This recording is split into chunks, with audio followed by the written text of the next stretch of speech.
Okay, so now we're going to complete the walking belief change that we began yesterday. We did the demonstration. Now I just want to refresh your memory around the technique so that you can go and have a positive experience with it. So you've got some new questions that we just delivered around elicitation. So you're going to use those to begin the process to find the current belief that you want to work with. Today I expect that you'll be able to do that a little quicker than you did yesterday. Yesterday you were kind of exploring, and today you have a greater sense as to what you're looking for. What a belief is and how it works, whether it's a cause-effect or a complex equivalence or a presupposition that you're holding. So, once you find the current belief, let's look at our notes.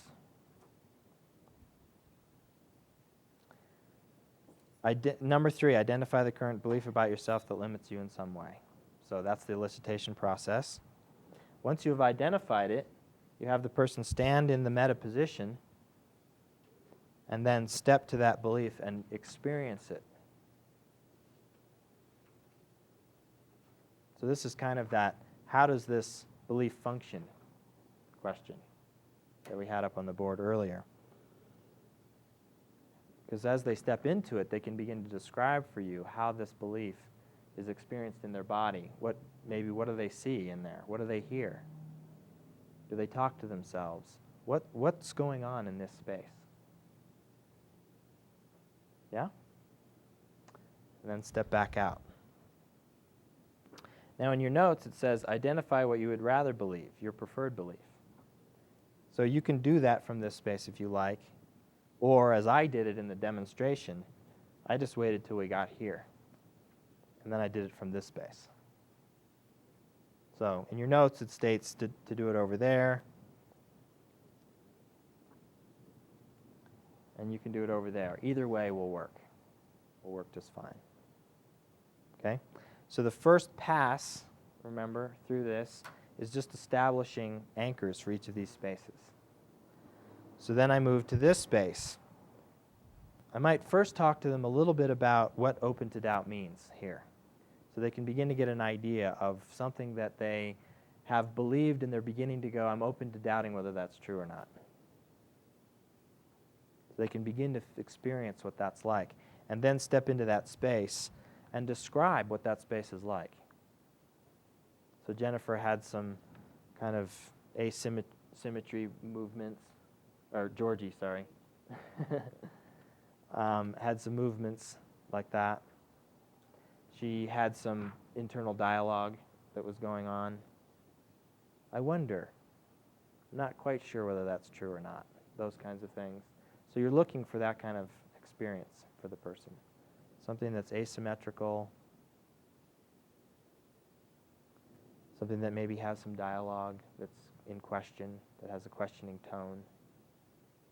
And then some feelings, looking for the feelings that are kind of not fully congruent that it's true, but questioning kind of feelings, kind of a back and forth kind of experience.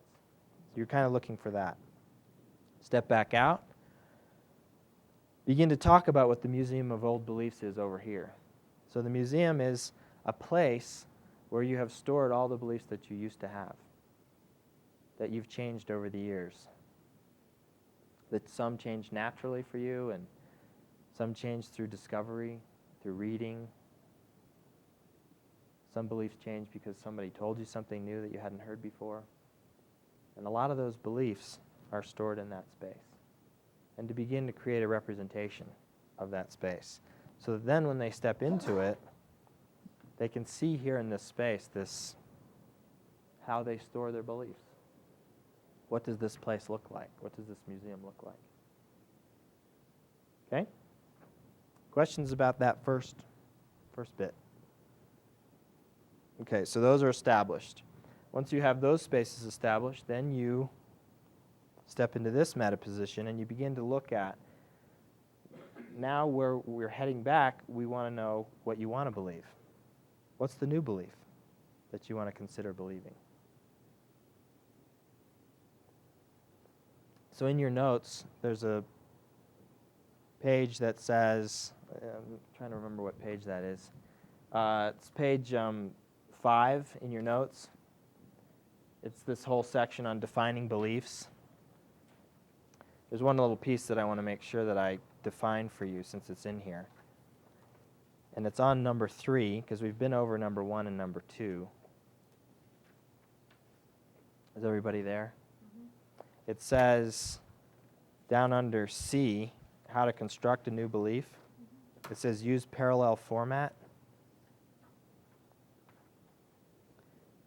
Basically what that means is, and it's fairly intuitive already, but I just want to make sure you understand, is that you want the belief structure of the new belief to be very similar and in parallel with the old belief. Does that make sense? Because you're replacing one with the other, so you want them to structurally be very similar. So you could look at the metaprograms of them and make sure the metaprograms match. Like if it's about people, if it's a belief about people, you want a new belief about people. With genes, we were using, it was a metaphoric belief, right? Life is an exploration. So we wanted to use a similar format. Life is something else that included his wife, right? An exploration of growth and love and growth. So that's really what that means, is to make sure the beliefs sort of line up together. Okay? You adjust it to make sure that the belief is congruent with that belief. Is going to be a replacement for that belief, not something that's entirely different. Because it's less likely to, right, to sink in. Oh, okay. Does that make sense to everybody? The way I take it is that, let's just use belief X over there is the old belief, and belief Y over here is the new belief. Yeah. But belief Y does not want to be totally out of the context of Exactly. belief X. Exactly. Okay. So parallel format means same context. If it's people-oriented, if it's metaphoric, use a metaphor again. If it's at the capability level, do a capability level new belief. Okay? Now, Georgie's was a capability level one, right?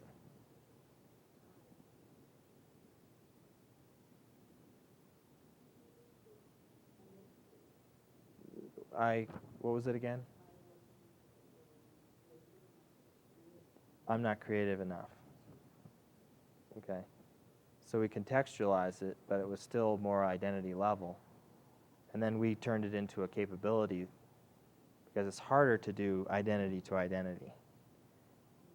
But the belief that we were using, I'm becoming more and more capable or able to be creative, creates the possibility that that belief can become an identity level belief, that I am creative in these situations. Right? Can you add anything to that? Is there a value in believing the process rather than believing I'm already there? You talked about that a little bit with affirmations yesterday. That's why I brought that up yesterday, is that if you attempt to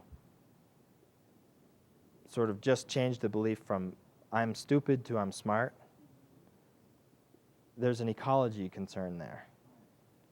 That it's hard to just replace that with that, because they're both identity level statements and they're both they're entirely opposite.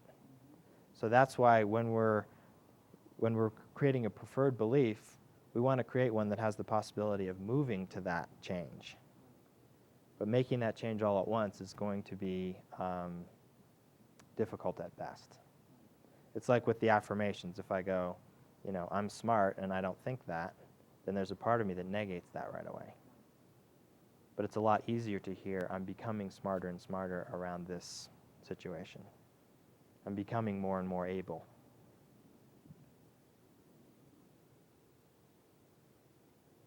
Would it be more helpful more frequently to have a process rather than an outcome state? Absolutely. I mean, that's part of that defining beliefs on that page. It says,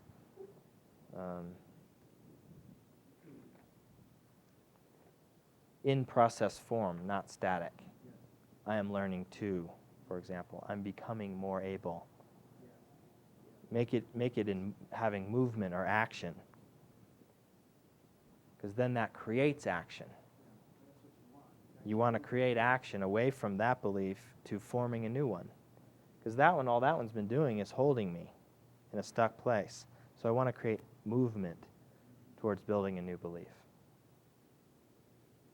Because as we all know, if you've ever tried to go, I'm not smart enough, to I am smart enough, that's a pretty significant leap. Right. I'm not smart enough, and now I am. You know, it's a pretty big shift, right? Without any new evidence, without any practice, without any development of anything.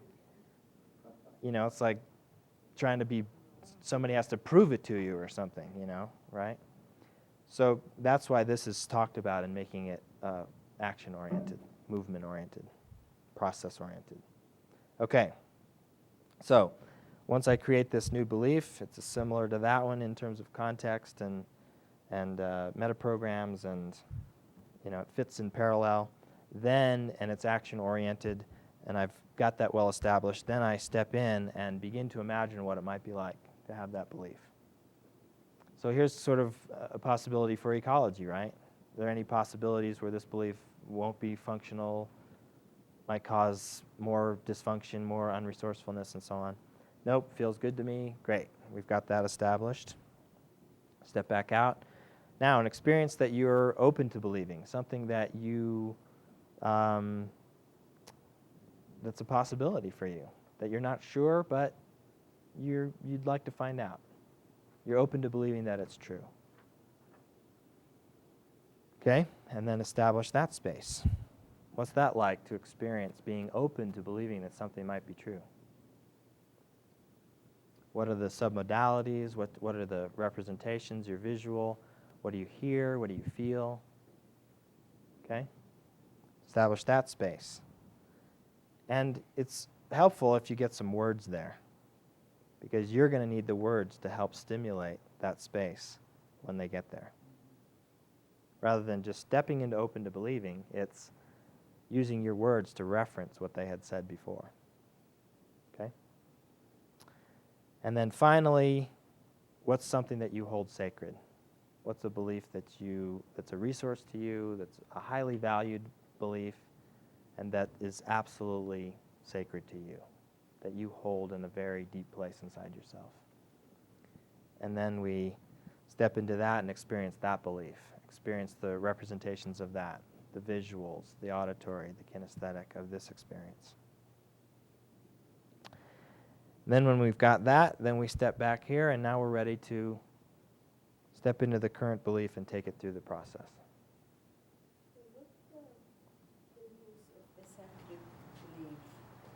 The use of this one is to really help that belief to become solidified.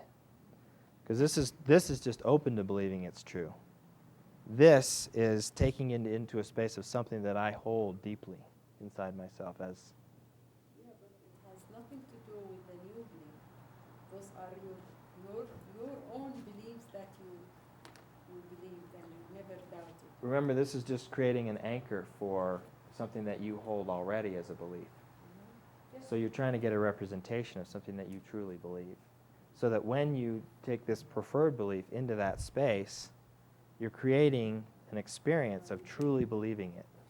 Does that make sense now? And all this process we can do it conversational? Absolutely. Just from belief, doubt, belief? Mm-hmm. Shortcut? Mm-hmm. Not necessarily a shortcut. Just because we say Belief, conversational, doubt, that's the structure. That doesn't mean that it's that simple or that it only takes that long. We still have to establish a belief getting to a doubt. And that could take a while to begin to doubt something that you've held. Okay. Let's focus on this for now. We're just setting the anchors. Yes. When you come to anchor this side, you pick something other than the content they're going to actually work on. So Where are you talking about? the first cycle through, when you're setting the anchors, Yeah, the only two spaces are what we're working on are those two. and we're using the content we want to change. In this one, it's the current belief that we're talking about changing. Yes. And in this space, it's the one. new one that we're talking about Okay, changing. got it. The other spaces, Even when we're setting the anchors, we're using that content. yes. Oh, got it, okay, This is not just any current belief. right. This is the one that we're working with. Because we want to, when we step back here, we want that to be here. Yes. Right? Okay. So it's just those two that are what we're currently working on. These are other experiences of being open to doubt about something, where we store our old beliefs, being open to believing something new, and something that we hold as a belief sacredly already. Adam, just to confirm, clarify with you, the first round is really a familiarization and a creation of anchors. Yes. And that's the frame that we use. Yep. It's bringing my own experience to these spaces. That's what establishing a spatial anchor is all about. So that what I'm doing is now, when I go through the experience, now I'm stepping into my current belief, and I'm going, I'm going to take this into my experience of doubt, which is already anchored in that space. So when I begin to step into that, I begin to experience that doubt space with that belief. So again, I'm not so interested now anymore in what I used to doubt. All I'm interested in is how I experience doubt. Because that's what I want to experience with that belief. Right? So I want to take this into my experience of doubt and begin to go, I wonder if that's really true. It's a possibility that it's not true. I'm open to considering that it's not true. Okay? And now I begin to think, when I've got that sort of in my body, then I begin to think about putting it away. Begin to go, maybe it's time to really put that belief away, and it's old software. It's old news. It doesn't work for me anymore. It's not functional anymore. So when I step here, I'm ready to put it away. Wherever it goes, on a shelf, in a file drawer, wherever you put it. Now, I've washed myself clean of my old belief. I've created a space where I'm open now to bringing in something new. I've already thought about what that is. It may have changed a little bit when I get here. That's okay, just refine it a little bit. Step in. Yeah, this is what I'd like to believe instead of that. I'm ready to believe this instead of that. So, are you open to believing it's true? Yeah. I'm starting to feel like, yeah, this could be true for me. And now, really considering, are you willing and ready to take it into a real belief, something that you hold as a real truism for yourself? Yeah, I'd really like to have that there. So, really take it into that space. And as the guide, you're reminding them of that space. You're reminding them of their experience of that space. Right? So they can really begin to feel what that's like in that space. And then, once you have that established, you can have them come back around, and now that is your new belief. So that's your current belief now. So it's transformed this space now, hasn't it? So that's where now the old belief is gone, and the new belief is now in the current belief space. That's The first one is anchor, the second one is that's just the end of the second phase.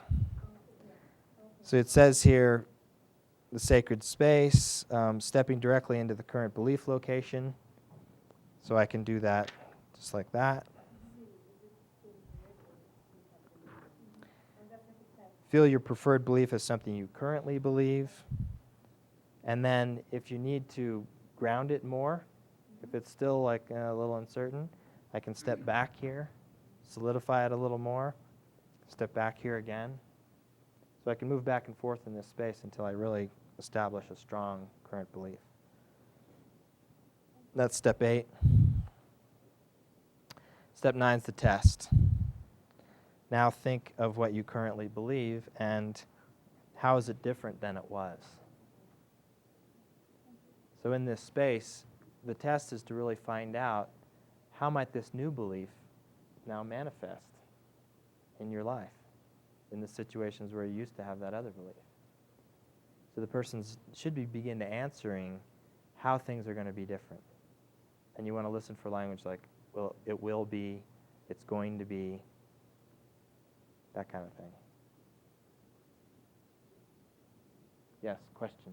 So what we want to end up with is the preferred belief. We want to have it in the same place as firmly attached in our experience as the sacred thing that we do.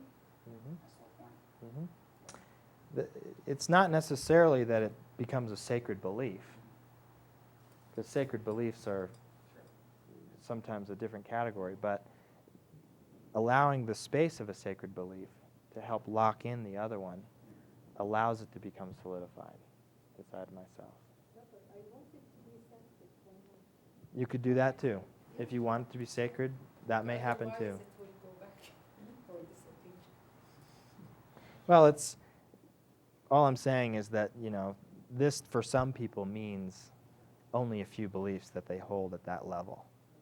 And so in that case, another belief that you're not really wanting to hold at that level will just be solidified by this space. If it is something that you're wanting to hold sacred, that can happen too. Yeah. Yeah. Any other questions before you roll on this? So we're getting close to 10:30. We want to finish by noon. So we'll be working in groups of 2. And let's do 30 minutes to start. And then if we need a little extra, I'll add that on. 30 each. I don't think you can do it in 15, do you? Yeah. Yeah. Just one more question about the sacred place. Yes. I kind of lost it for a moment there. Yeah. Can you define that once again? Something that you hold already as a true and valued belief. Something that's deeply held by you. Okay, so it's different than the two that we're working with. Yes. Okay. When you establish this space, you're looking for something that is a belief that you really already hold deeply. Already held true. A strong belief. A strong belief that you already hold true for yourself.